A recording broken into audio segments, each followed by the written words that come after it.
பேச்சை கேட்டேன், மொழியை பிழிந்து போட்டேன், வாழ்த்தினேன் வருகிறேன் ஞாபகத்தை கோர்த்தேன்.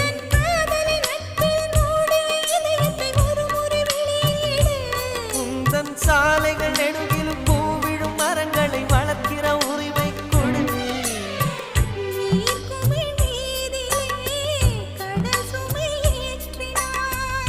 எதிர் திசை தூரமே அழைக்கிறதே.